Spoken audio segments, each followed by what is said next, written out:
고린도후서 13장 6절에서 13절까지 우리 한 목소리로 함께 봉독하겠습니다. 시작. 우리가 버림받은 자 되지 아니한 것을 너희가 알기를 내가 바라고 우리가 하나님께서 너희로 악을 조금도 행하지 않게 하시기를 구하노니 이는 우리가 옳은 자임을 나타내고자 함이 아니라 오직 우리는 버림받은 자 같을지라도 너희는 선을 행하게 하고자 함이라. 우리는 진리를 거슬러 아무것도 할 수 없고 오직 진리를 위할 뿐이니 우리가 약할 때에 너희가 강한 것을 기뻐하고 또 이것을 위하여 구하니 곧 너희가 온전하게 되는 것이라. 그러므로 내가 떠나 있을 때에 이렇게 쓰는 것은 대면할 때에 주께서 너희를 넘어뜨리려 하지 않고 세우려 하여 내게 주신 그 권한을 따라 엄하지 않게 하려 함이라. 마지막으로 말하노니 형제들아 기뻐하라. 온전하게 되며 위로를 받으며 마음을 같이 하며 평안할지어다.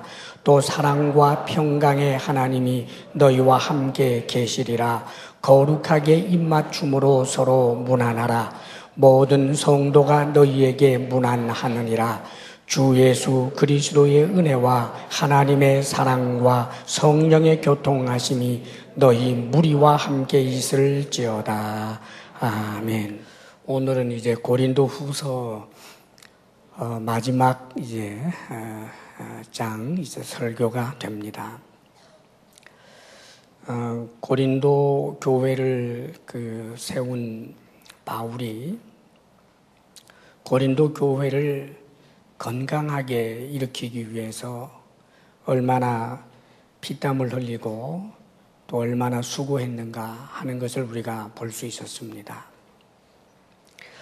특별히 이 고린도 교회를 바울이 이제 세 번째 방문하게 될 터인데, 이제 세 번째 방문하게 될 때는 계속해서 악을 행하고 교회의 혼란을 계속 일으키는 그런 이들에 대하여 절대로 용서하지 않겠다. 선을 행하지 않고 악을 행하고 바울의 사도됨을 인정하지 않는 그런 이단에 빠져 있는 사람들, 동조하는 사람들에 대해서 용서하지 않겠다. 그런 엄중한 말을 사실 그가 했습니다. 그런데 놀랍게도 13장 1절 2절에서 그렇게 엄하게 경고한 이 바울이 13장을 쭉 읽어 가노라면 그는 10절에 와서 오히려 이렇게 말하고 있지요. 그러므로 내가 떠나 있을 때에 이렇게 쓰는 것은, 즉 이렇게 엄중한 경고까지 하게 된 이 이유는 대면할 때, 직접 당신들을 대면하게 되었을 때 주님께서 너희를 넘어뜨리려 하지 않고 세우려 하여 내게 주신 그 권한을 따라 엄하지 않게 하려 함이라 그럽니다. 지금 바울은 분명히 고린도 교회의 이단적인 요소들을 척결하기 위하여 엄한 경고를 하고 있으면서 또 부도덕하고 악한 일을 일삼고 있는 그리스도인으로서 윤리적으로 대단히 잘못된 그런 모습을 보이고 있는 이들에게 엄중하게 경고를 하면서도 사실 여기에는 바울의 고린도 교회를 향한 뜨거운 사랑이 담겨 있다는 것을 알게 됩니다. 징계 그 자체가 목적이 아니고 바울이 사도로서의 그 권한을 가지고 잘못한 사람들을 자신의 권한을 따라서 징계하고 치리하는 그 자체에 목적을 두는 것이 아니라 정말 이들이 돌이켜서 더욱더 성숙한 사람이 되고 온전한 사람들이 되고 고린도 교회가 건강한 교회가 되어서 실제로 대면하게 되었을 때는 자신이 이렇게 엄중하게 경고한 이야기가 한낱 기우에 불과하게 된다 할지라도 정말 그랬으면 좋겠다라고 하는 그런 마음을 담고 있는 것입니다. 한마디로 말하면 이제 내가 가면 그렇게 용서하지 않은 징계를 하게 될는지도 모르는데 제발 회개해 다오, 이 소리입니다. 한마디로 말하면 우리가 자녀들에게 부모들이 늘 하는 거 있잖아요. 너 계속 그러면 맞는다. 제발 이제 엄마 아빠 말 좀 잘 들어다오 하는 것과 같은 지금 그런 심정을 가지고 바울이 고린도 교회 성도들에게 이 편지로 지금 끝을 맺고 있는 것입니다. 고린도 교회가 그 이후에 변화되어서 아마 하나님께 큰 영광을 돌리며 힘있는 교회로 한 시대를 풍미한 것으로 그렇게 알고 있습니다. 바울이 고린도 교회를 사랑하면서 사랑하는 그 교회를 대상으로 해서 그가 바라는 것, 그가 기도하는 것이 있었습니다. 우리가 보통 누가 누구를 사랑한다라고 할 때 그 사랑은 누구를 위한 것이냐가 참 중요합니다. 만일 내가 누구를 사랑하는데 그 사랑이 내 감정에 충실하기 위해서라든지 혹은 내 마음의 위로를 얻고자 하기 위해서 하는 사랑이라면 그것은 참 사랑이 되지를 못합니다. 대부분 남녀 간의 사랑이라고 하는 것은 아무리 뜨겁고 열렬해도 그것은 사실은 자기를 위한 사랑일 뿐입니다. 상대방을 위한 사랑일 수가 없는 거지요. 여기 지금 바울이 하고 있는 그 사랑은 자신을 위한 것이 아닙니다.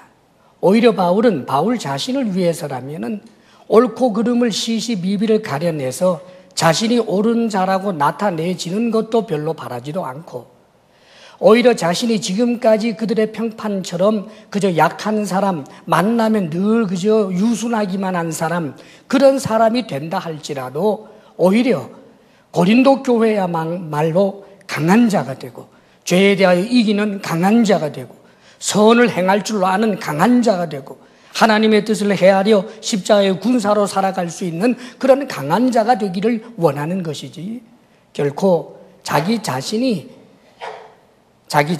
위해서 하는 그런 사랑이 아닌 것을 우리에게 보여줍니다.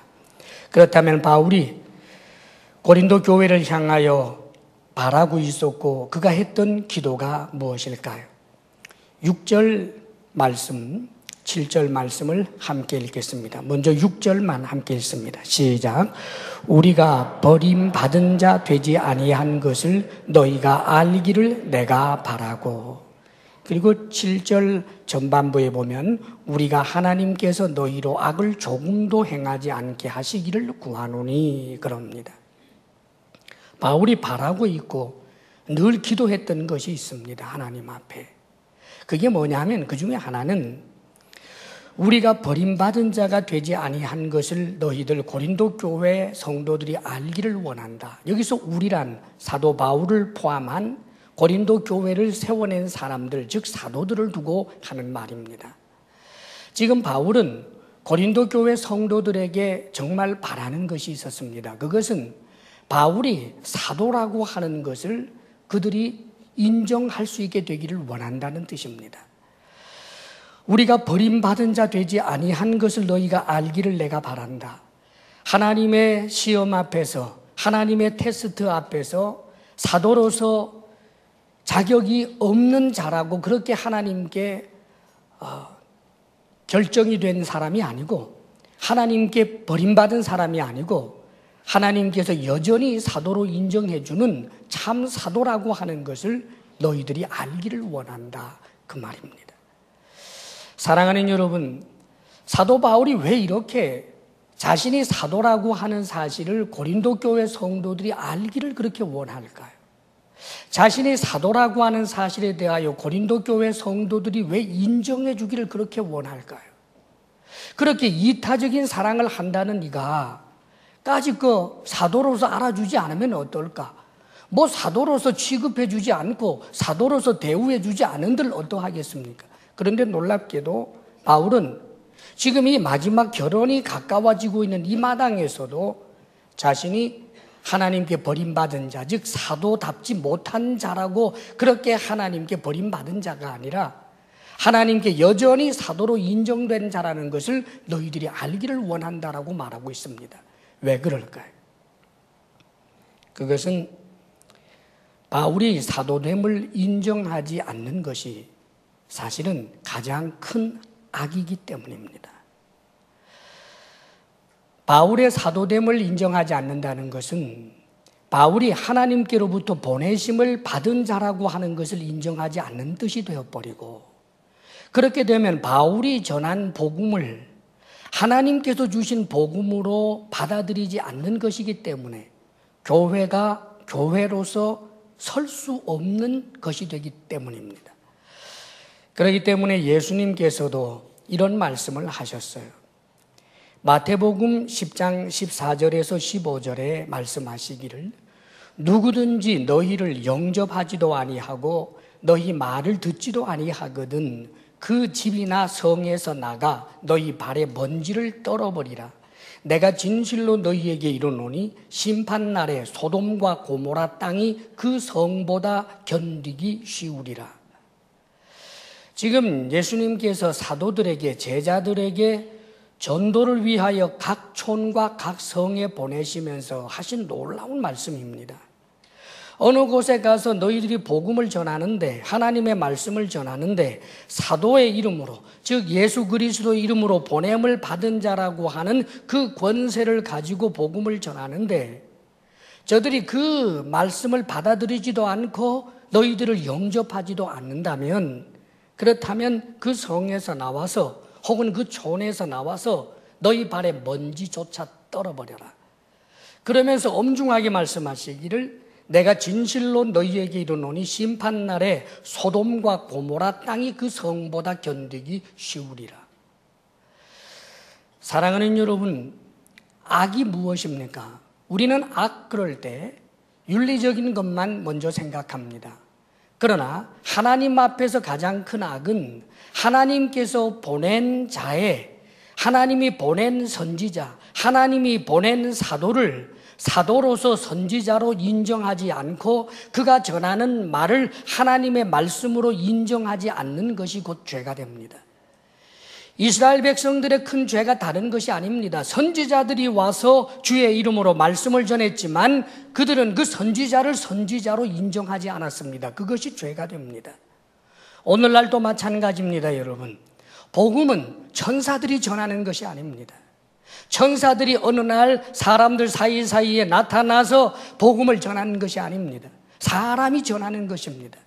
하나님께로부터 보냄을 받은 사람, 즉 사도들, 그리고 뿐만 아니라 사도적인 그 복음을 받아들여서 사도적인 자세를 가지고 사도적 신앙을 가지고 사도적인 그런 신분으로 오늘도 복음을 전하는 전도자들, 복음을 전하는 성도들, 그 복음을 받아들일 때 의가 되고 그 복음을 거부할 때 악이 되는 것입니다.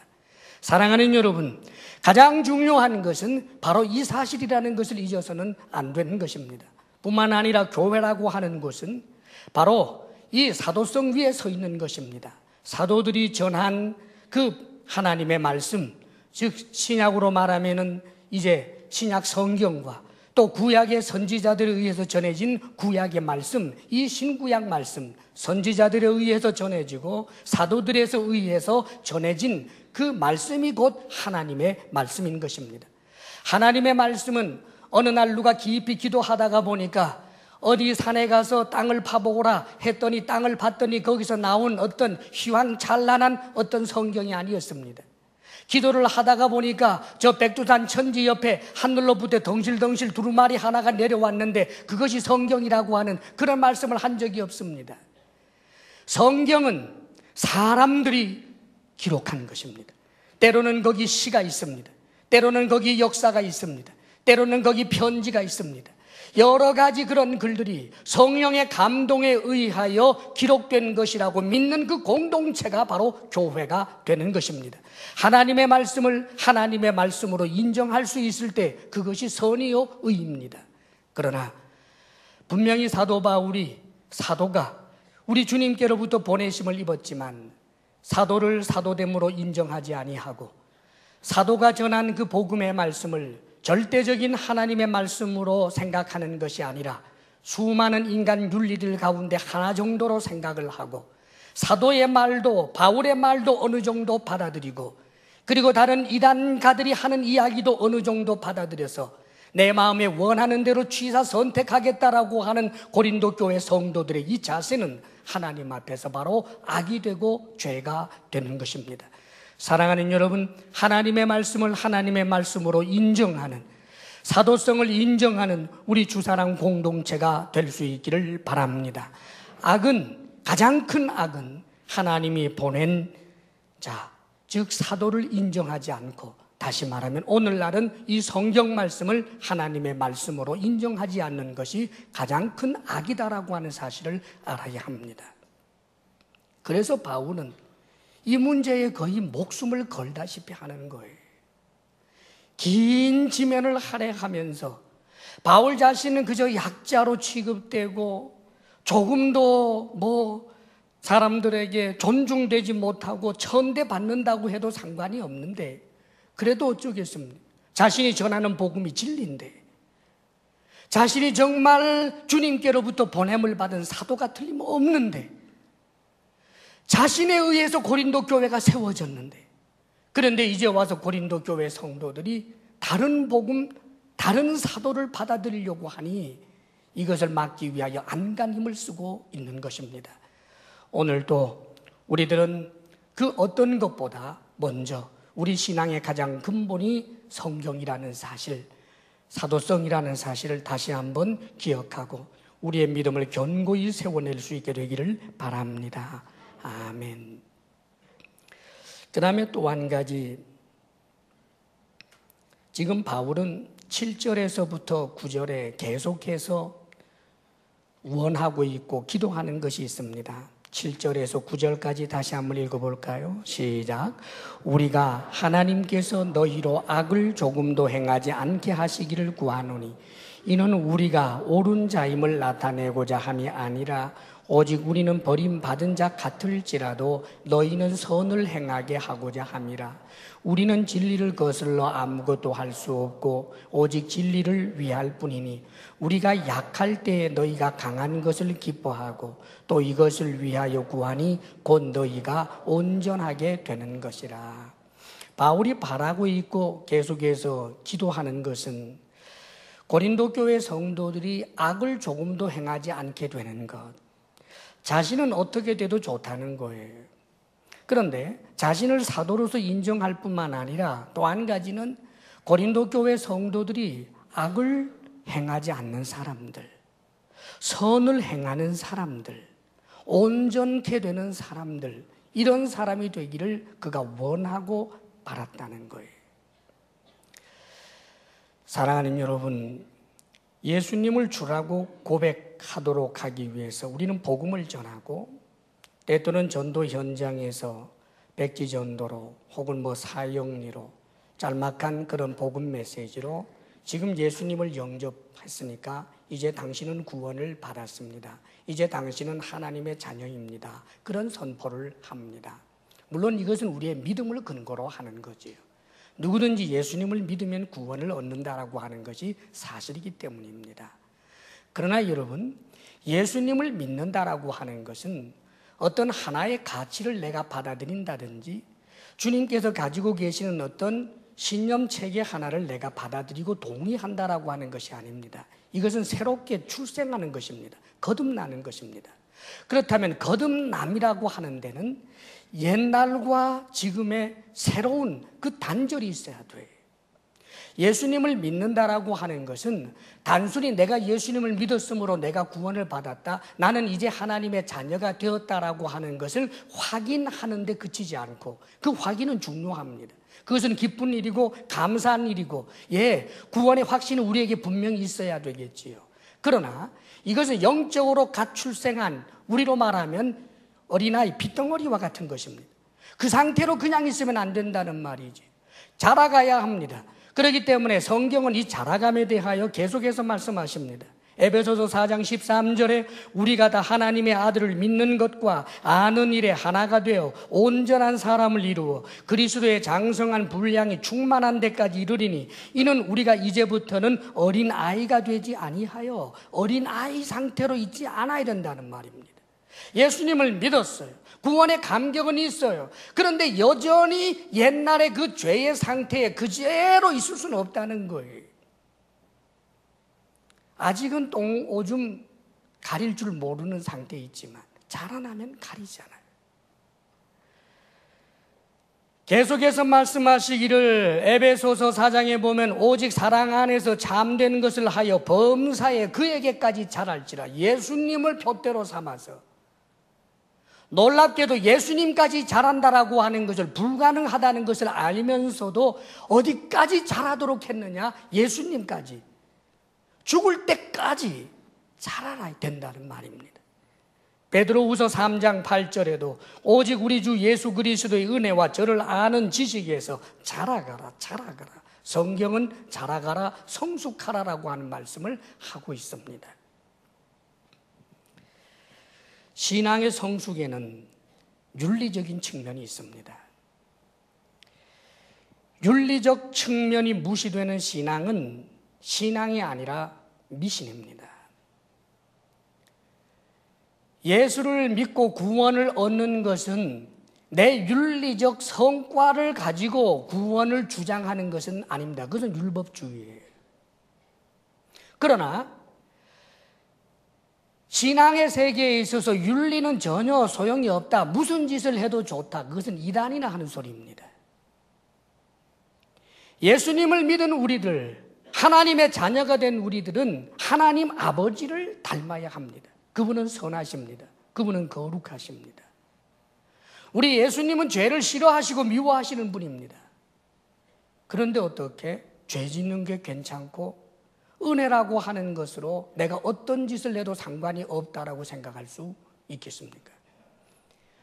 흔히들 하나님에 대한 신앙, 예수 그리스도에 대한 신앙을 잘못 갖는 그 경우 하나는 마치 도깨비 방망이처럼 생각을 해요.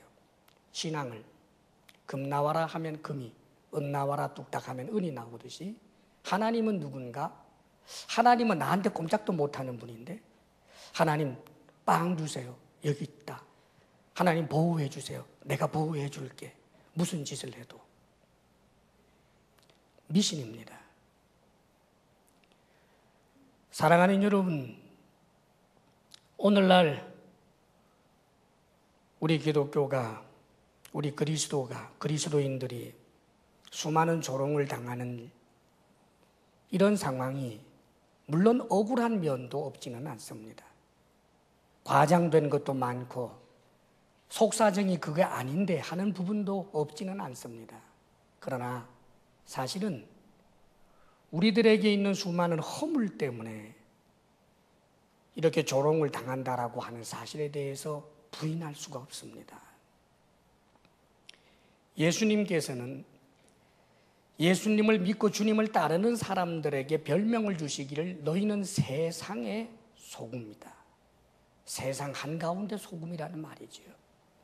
너희는 세상의 빛이다 라고 말씀하십니다. 이같이 너희 빛이 사람 앞에 비치게 하여 그들로 너희 착한 행실을 보고 하늘에 계신 너희 아버지께 영광을 돌리게 하라. 너희 착한 행실을 보고 하늘에 계신 너희 아버지께 영광을 돌리게 하라. 이것이 우리에게 도전이 되어야 하는 것입니다. 나의 착한 행실을 보고 내가 믿는 하나님 아버지께 사람들이 영광을 돌릴 수 있도록 내가 그렇게 내 사회생활, 내 직장생활, 내 가정생활에서 그렇게 하고 있는가? 그걸 돌아봐야 된다는 말이지요. 주님께서는 이런 말씀도 하십니다. 너희가 너희를 사랑하는 자를 사랑하면 무슨 상이 있으리요? 세리도 이같이 아니하느냐? 또 너희가 너희 형제에게만 무난하면 남보다 더하는 것이 무엇이냐? 이방인들도 이같이 아니하느냐? 놀랍게도 주님께서는 이만하면 됐다라고 생각하는 것조차도 꺾어버립니다. 사랑해요. 끼리끼리만. 서로를 무난합니다. 형제끼리만. 그런데 주님께서는 말하자면 저 죄인들의 집단도 자기들끼리는 의리로 똘똘 뭉쳐 있다는 거예요. 여러분, 깡패들 세계에도 어둠의 세력들 세계에서도 의리가 있고 그 나름대로 인간관계가 있고 좋은 사람도 있고 그 안에서 나쁜 사람도 있는 거예요. 도둑들의 집단들 속에서도 의리가 있을 수 있다는 말이에요. 그런데 주님께서 지금 우리에게 말씀하시는 것은 그런 것하고 비교하지 말아라. 저 세상보다 훨씬 더 높은 수준의 윤리를 우리들에게 요구하고 계신다는 사실을 우리가 알아야 합니다. 흔히들 한편 강도짓하고 살다가 죽는 순간에 예수님을 믿게 된 사람에 대해서 한 일도 없이 구원을 받은 사람이라고 생각을 합니다. 그러나 여러분 한 가지 기억할 것이 있습니다. 그 한편 강도가 내가 예수님을 믿습니다. 나에게 천국을 주십시오. 그 말 한마디 한 거 아닙니다. 그 강도가 뭐라고 했는지 아세요? 예수님을 비난하고 있는 또 다른 강도를 꾸짖으면서 나하고 너가 이렇게 되는 것은 우리의 죄 때문이다. 이것은 우리의 죄 때문에 이렇게 보응을 받는 것이다. 자신의 죄를 인정합니다. 그러면서 주여 당신의 나라가 임할 때 나를 기억해 주십시오. 그렇게 주님 앞에 요청하는 모습을 봅니다. 지금 처형장의 이슬로 사라지면서 내가 죄 때문에 이렇게 되었구나라고 깨달을 수 있었던 사람이라는 말입니다.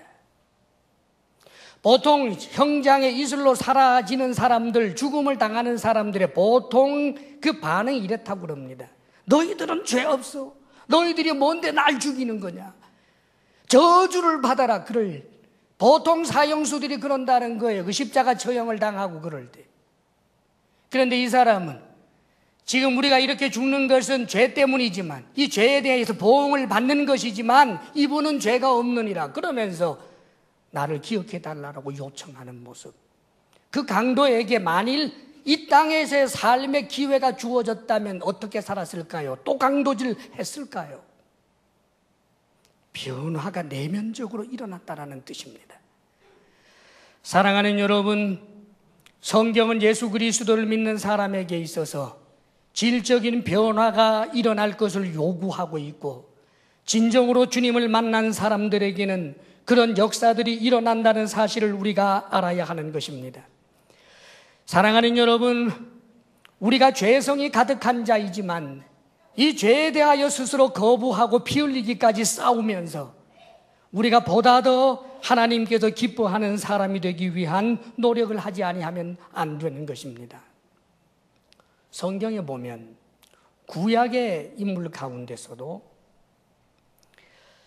하나님을 만난 다음에 삶의 질이 전적으로 변화된 사람의 이야기가 나옵니다. 그 대표적인 인물이 야곱이에요. 야곱은 얼마나 간교하고 사람 속이기를 잘합니까? 아버지 속이고 형을 속이잖아요. 세상에 배고픈 형에게 팥죽 한 그릇 주면서 장자 명분 달라라고 하고, 그래서 그 명분을 취한 다음에, 말하자면 명분을 취한 다음에 그 다음엔 아버지의 축복을 자신이 가로챈 그런 사람입니다. 심지어는 눈 어두운 아버지, 귀 어두운 아버지에게 이 형의 옷을 입고 형이 털 보니까 양털 가지고 자기가 털 많은 것처럼 그렇게 가장까지 해서 아버지가 네가 분명히 에서냐? 예, 제가 에서입니다. 정말 흉악한 사람이에요. 근데 이 사람이 이스라엘이라니까요. 말이 됩니까? 아니 이렇게 거짓말한 사람이 어떻게 이스라엘이 될 수 있느냐고요. 하나님과 겨루어 이긴 사람이라고 나중에 별명이 붙어요. 근데 기억하십시오. 야곱이 계속해서 이렇게 속이는 사람으로 있었는데도 하나님이 이스라엘로 삼아준 적 없습니다. 이 야곱이 결국은 아버지 형을 속인 그 일로 인해서 한 지붕에서 살지 못하기 때문에 할 수 없이 야반 도주하는 신세가 되지 않습니까? 형한테 맞아 죽을까 봐. 그런데 놀랍게도 이 죄인에게 하나님이 먼저 찾아오십니다. 죄인에게 하나님이 찾아오십니다. 죄인에게 하나님이 찾아오십니다. 우리와 같은 죄인에게 어느 날 복음의 말씀이 귀에 들려옵니다. 어느 날 하나님이 살아계신다라고 하는 것이 믿어지는 거예요. 이 야곱에게 그런 역사가 일어났습니다. 꿈을 꾸면서 하나님이 살아계시는 것을 그가 생생하게 체험하게 됩니다.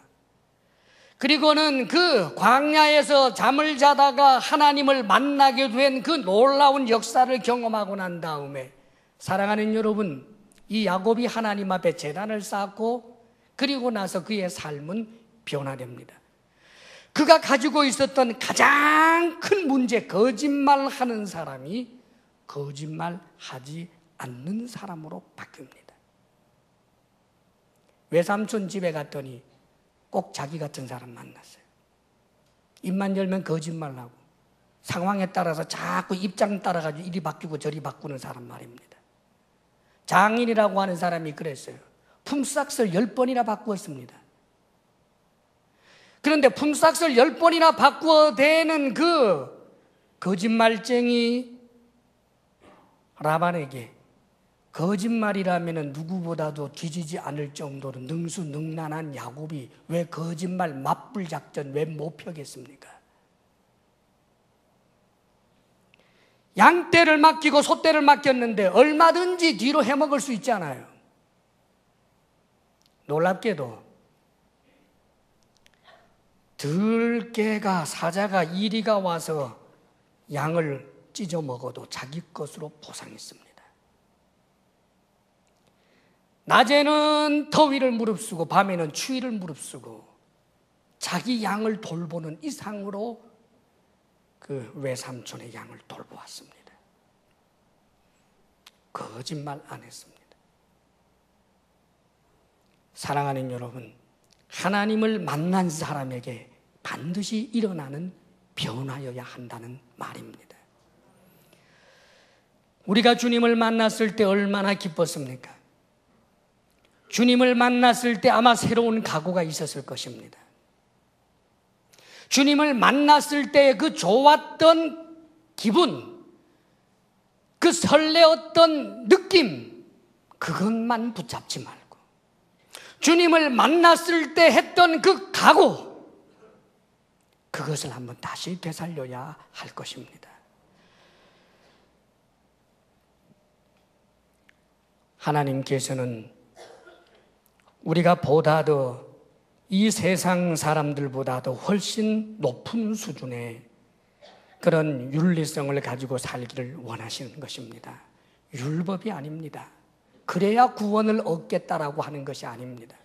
내 신분이 하나님의 자녀이기 때문에, 내가 거듭난 사람이기 때문에, 이 세상은 잠깐 있다가 없어지는 안개와 같은 것임을 알기 때문에, 그래서 우리는 종말론적인 가치관을 따라서 주님께서 기뻐하시는 그런 삶을 살기 위해서 최선을 경주하는 것입니다. 이런 우리를 보며 우리 주님께서는 기뻐하시고 칭찬하시고 격려하시고 도와주실 것입니다. 날마다 주님과 인격적인 아름다운 교류가 있기를 바랍니다. 그리고 또 한 가지, 마지막으로는 공동체와 함께하는 성숙을 기도하고 있고 바라고 있습니다. 이 온전케 된다라고 하는 이 말씀, 이것은 어떤 의미를 가지고 있느냐 하면 몸의 사지와 관절들의 정확한 맞물림, 깨어지고 어긋난 것의 재조립, 조화롭고 효율적인 기능의 회복, 이런 뜻으로 이 헬라 원어상으로 쓰인다고 그럽니다. 그러니까 말하자면 우리 몸에 이 눈이 있는데 눈이 혼자만 있으면 그게 무슨 의미가 있어요? 몸과 하나가 되어 있을 때 기능이 일어나고 조화가 일어나고 역할이 있다는 말이죠. 간이든 뭐 허파든 혀든 모든 것이 다 그렇지 않습니까? 인간의 모든 백체가 그렇단 말이에요. 우리의 성숙이 뭔가? 그것은 나 한 사람이 우등생되는 것, 나 한 사람의 높은 수준의 그런 신앙적인 그런 지위에 오르는 것, 그것만을 꿈꾸는 것은 참 성숙이 아니라는 말입니다. 그래서 오늘 말씀해 보게 되면 11절에서부터 13절 말씀입니다. 같이 한번 읽어볼까요? 시작. 마지막으로 말하노니 형제들아 기뻐하라. 온전하게 되며 위로를 받으며 마음을 같이하며 평안할지어다. 또 사랑과 평강의 하나님이 너희와 함께 계시리라. 거룩하게 입맞춤으로 서로 문안하라. 모든 성도가 너희에게 문안하느니라.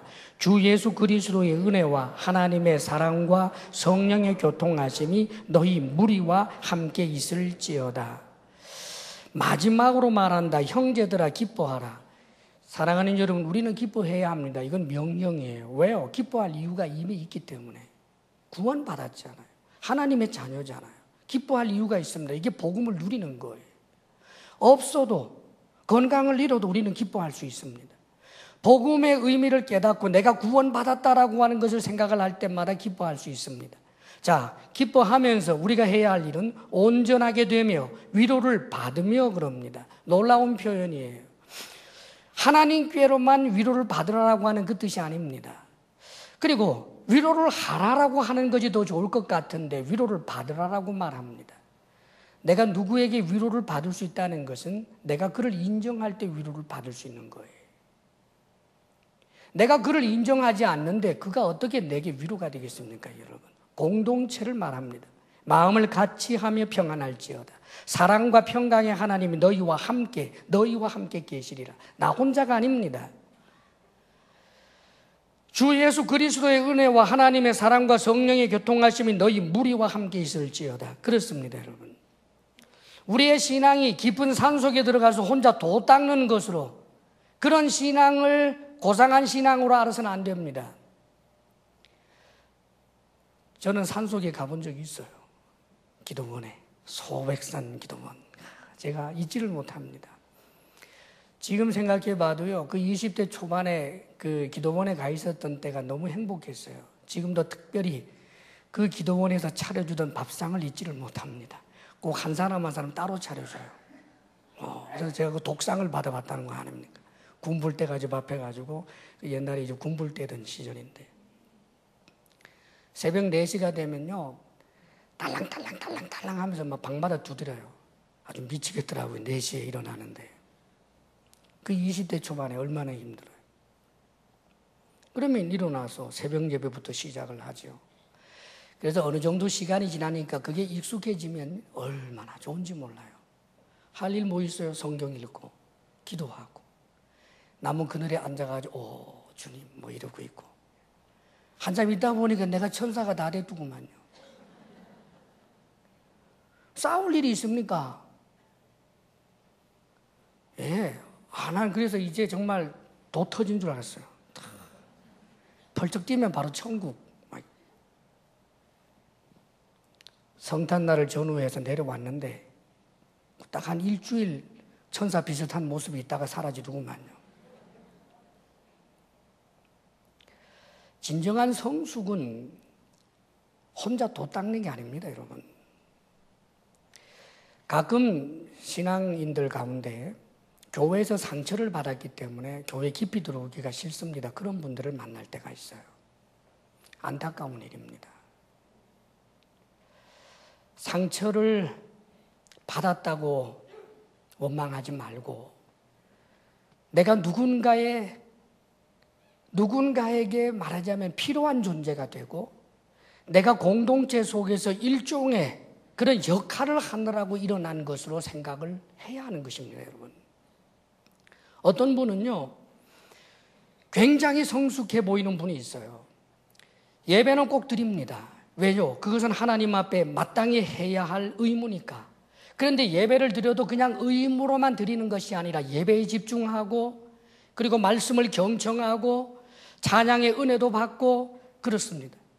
그리고 또 직장 생활을 하거나 그럴 때 하나님의 말씀을 따라서 진지하게 의롭게 하나님께 영광을 가리우는 일이 없도록 그렇게 구도자적인 자세를 가지고 성숙한 모습으로 살아가는 사람들이 있습니다. 그런데 참으로 안타까운 것은 그러면서도 공동체가 없어요. 싫다는 거예요. 오히려 내 신앙에 방해만 될 뿐이라는 겁니다. 내 발목만 잡는다는 거예요. 사실은 저 교회라고 하는 곳 뭐 부정할 수는 없는데, 아이고, 교회라고 하는 것은 그저 멀리 강 건너 불구경하듯 하고 내가 내 신앙 열심히 챙겨서 하나님 앞에서 내가 반듯하게 살면 되는 것이지, 이렇게 생각을 합니다. 사랑하는 여러분, 지금 사도 바울이 고린도 교회를 세워내기 위하여 얼마나 노력을 하고 있습니까? 건강한 교회로, 하나님께서 기뻐하시는 그런 교회로 세우기 위하여 똥을 싸놓고도 퍼질러 앉아서 똥인지 오줌인지 구분도 못하는 그 영적인 어린아이들을 자라나게 하기 위해서 얼마나 애를 쓰고 있습니까? 바울이 고린도 교회에 당한 상처들이 얼마나 많습니까? 그러나 여러분, 이런 상처들을 극복해내고 영적으로 어리고 연약한 사람을 내 어깨 위에 세우고 상호 책임지고 상호 의존하고 그렇게 나갈 때 비로소 성숙인 것입니다. 아무도 없는 가운데 갈등 한 번 겪어보지 못하면서 내 마음이 천사인 줄 알아요. 아닙니다, 여러분. 나를 무시하는 사람, 이유 없이 나를 미워하는 사람, 그런 사람을 기도하면서 몸부림치면서 그 미움에 내가 함몰되거나 상처를 받고 주저앉는 것이 아니라 그것을 스스로 꿰매고 주님 앞으로 가지고 나가서 해결받으면서 나를 미워하는 그를 나의 형제이기 때문에 그를 위해서 기도하고 그를 사랑할 때 내가 그만큼 성숙한 것이고 성장한 것입니다. 공동체 없는 성장과 성숙은 없는 것입니다, 여러분. 성경에 보면 모세 이야기, 여러분, 모세가 히브리서 11장 24절에 뭐라고 기록이 되어 있느냐 하면, 믿음으로 모세는 장성하여 바로의 공주의 아들이라 칭함받기를 거절하고 도리어 하나님의 백성과 함께 고난받기를 잠시 죄악의 낙을 누리는 것보다 더 좋아하고 라고 기록이 되어 있습니다. 참 놀라운 사람이에요.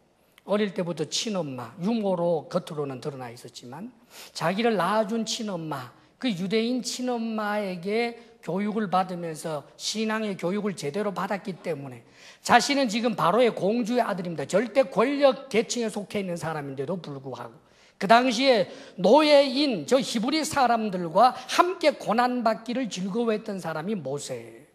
근데 여러분 아십니까? 그런 마음을 가지고 자신이 바로의 공주의 아들이라고 하는 그 사실보다 오히려 저 노예인 히브리 사람들하고 공동체를 이루어서 한 운명 공동체가 되어서 함께 가기를 결심했는데 환영받았나요? 아닙니다, 여러분. 모세님 고맙습니다. 당신이 그런 권력을 가지고 있으면서도 어떻게 우리와 함께 하실 수 있습니까? 그런 사람 아무도 없었습니다. 네가 뭔데 우리의 재판장이 되려고 하느냐. 그래서 도망가잖아요. 얼마나 배신감을 가졌겠습니까? 40년 동안 있으면서 나중에 이 배신감의 골이 깊어지고 또 깊어져서 이스라엘이라고 하면 쳐다보기도 싫어요. 하나님께서 이제 모세에게 가라, 내 백성 이스라엘을 너를 통하여 구원하겠다. 아니요, 저는 못 갑니다. 딴 사람 보내십시오. 상처가 깊어서 그래요. 그런데 결국은 이 모세가 하나님의 그 설복해 주심, 그 설득하심에 설득을 당하고 하나님 앞에 순종을 결단합니다. 그리고 상처난 채로만 있었다면 내 너네들 그럴 줄 알았어. 내 진작부터 알고 있었거든.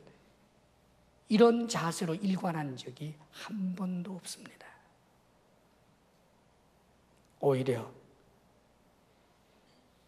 에집트에서 나온 지 1년 정도 됐는데 시내산에서 하나님께서 계명을 주시는 그 엄청난 사건이 있을 때 밑에서 금송아지 만들어 놓고 춤추고 뛰노는 그들 때문에 하나님께서 이들을 싹 진멸하겠다고 합니다. 그럴 때 모세는 이렇게 말합니다.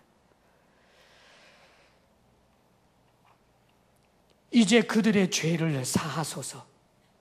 그렇지 아니하신다면 주님께서 기록하신 책에서 내 이름을 지워버려 주옵소서.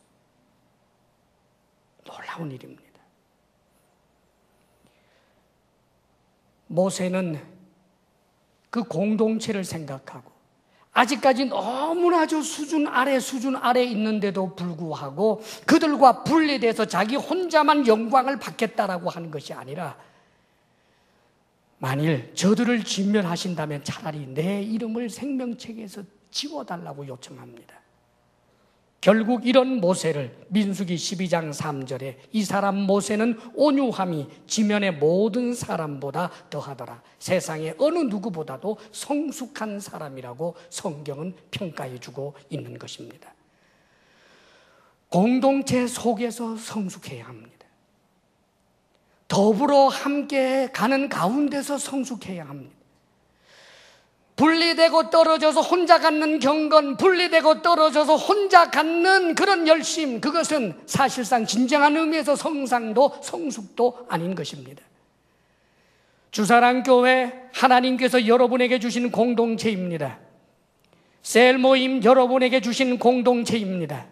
하나님께서 섭리를 따라서 여러분들에게 주신 선한 계획을 따라 여러분들에게 주신 형제요 자매입니다.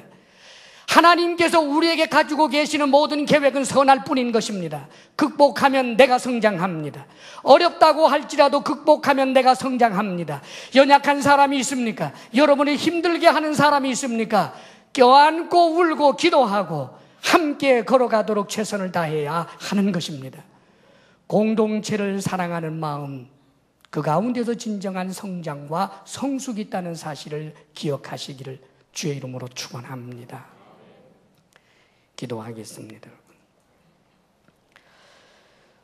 이 시간 간절한 마음으로 주님 앞에 결단합니다. 우리가 사도성의 터에 있는 그런 건강한 신앙생활, 하나님의 말씀을 중심으로 하는 교회 되게 해 주옵소서. 하나님께서 원하시는 대로 보다 더 윤리적이며 보다 더 성숙한 사람이 되게 하여 주옵소서. 공동체를 떠나는 이기적인 사람이 되지 않게 하여 주옵소서.